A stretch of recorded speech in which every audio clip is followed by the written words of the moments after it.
Olá! Hoje nós vamos falar sobre a história da Bíblia, né? Dentro dos blocos da história da Bíblia, nós vamos falar hoje sobre a contribuição de Davi com a escrita da Bíblia. Davi reinou sobre Israel 1000 anos depois de Abraão e 1000 anos antes de Jesus Cristo. Existem registros seculares na arqueologia que comprovam a existência e o reinado de Davi na história da humanidade. Davi organiza a nação, né? Nós precisamos entender que Moisés tira o povo hebreu do Egito, né? Com a mão forte do Senhor usando Moisés. Moisés, perto da terra prometida, ele falece no Monte Nebo. E Josué assume a liderança do povo e organiza eles de forma que eles conquistam a terra prometida. Após a morte de Josué, passam-se os anos dos juízes. E aí então Deus levanta a dinastia, levanta a monarquia na história do povo hebreu. Sendo que Davi é o segundo rei. O primeiro rei foi Saul e depois Davi. Mas é Davi quem organiza a nação. Davi organiza a nação em vários sentidos.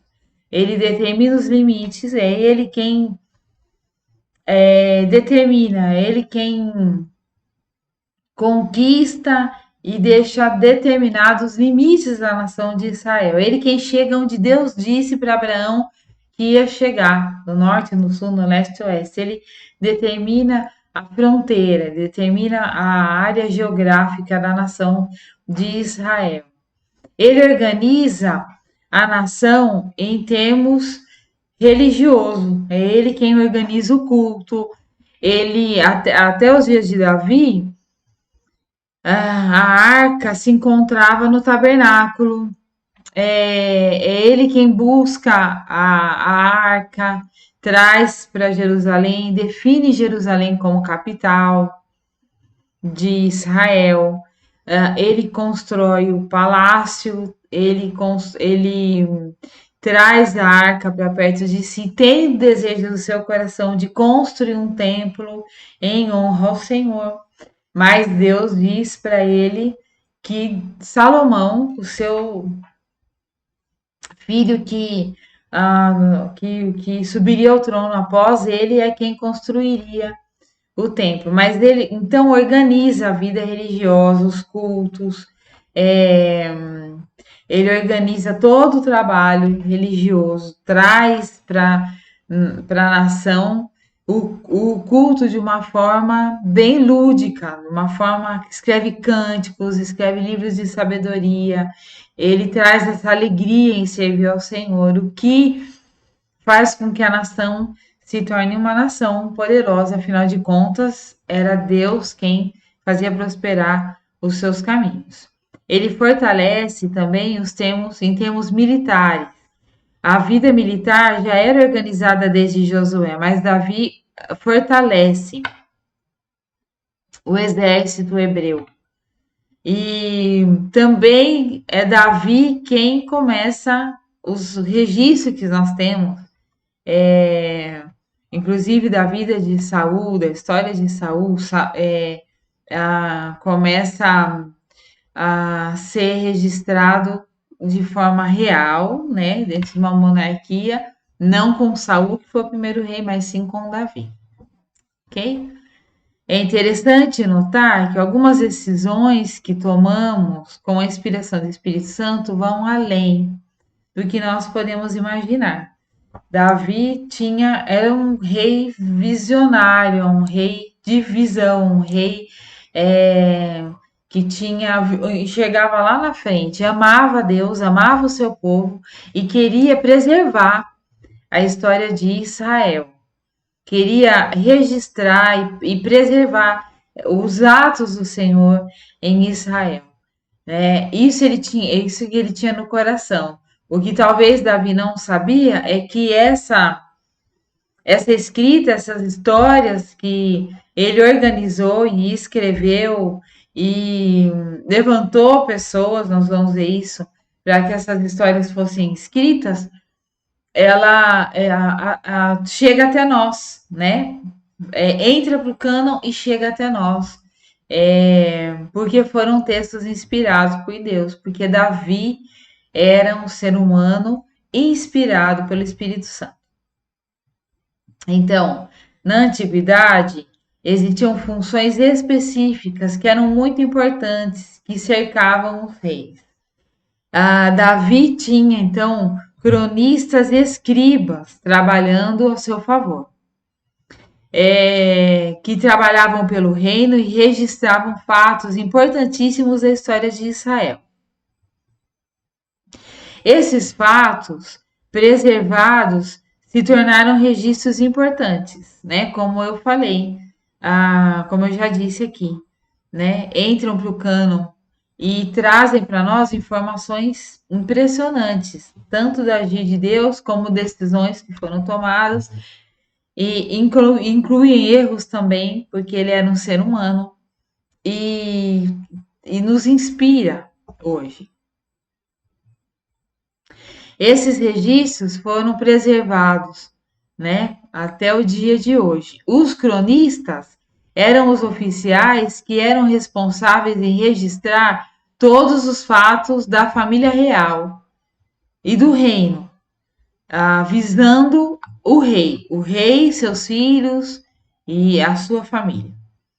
Eles também eram responsáveis em escrever e fazer circular os decretos reais, fazendo com que o povo soubesse sobre as decisões do rei.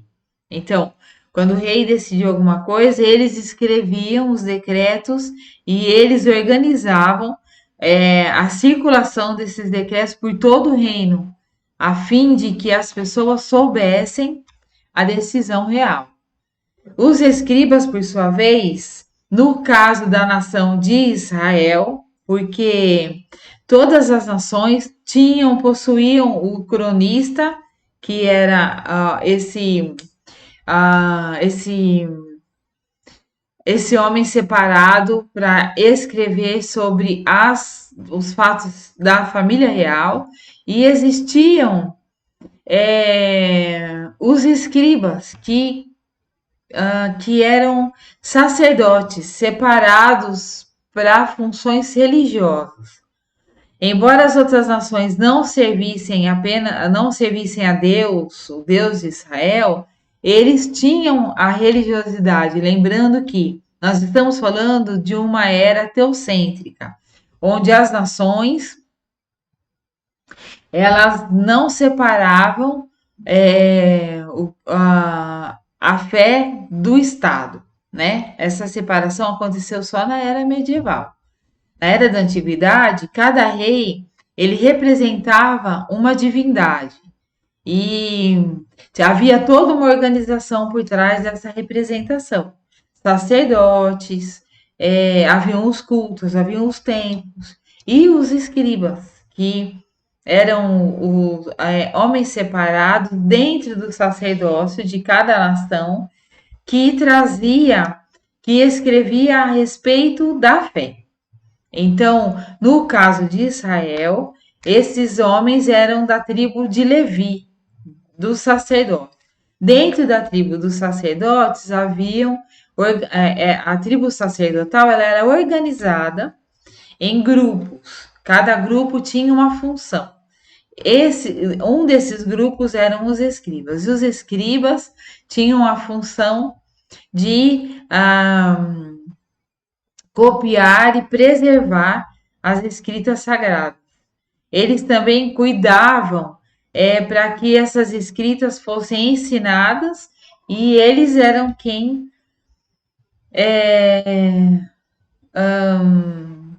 cuidavam para que houvesse uma reverência ou um cumprir das leis sagradas, né, na nação.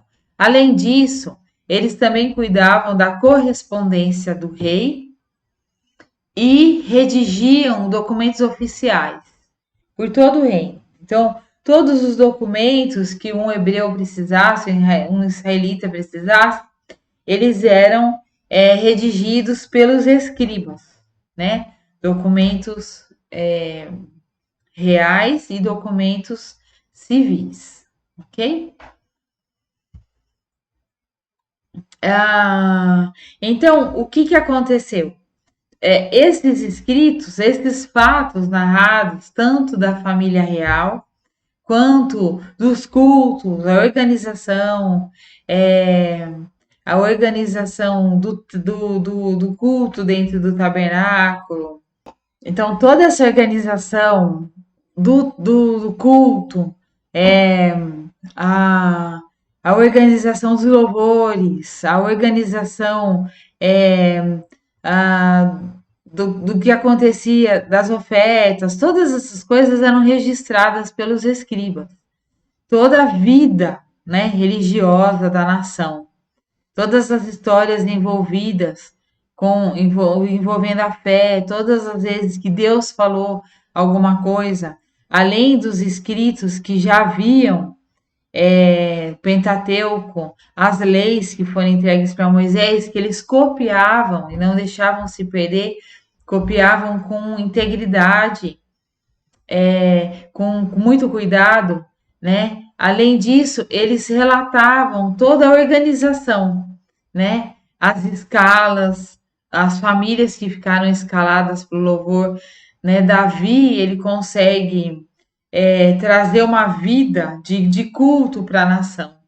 E tudo isso fica registrado. Além disso, todos os fatos que aconteciam com a família real. Tudo isso se tornou um precioso documento, né? Todos esses relatos, todos esses fatos é, se tornaram documentos e foram considerados inspirados pelo Espírito Santo e entraram para o cânon, não só como a parte, eles estão entre os livros históricos, né? Mas também é considerado inspirado pelo Espírito Santo e nos ensina até hoje. Então, a contribuição de Davi na escrita foi essa organização entre os cronistas e os escribas e esses documentos que foram cuidados e preservados e chegaram até nós hoje porque Deus cuidou, né? Trazendo então todos os fatos e os relatos que envolveram Davi e a sua família. Deus abençoe a sua vida.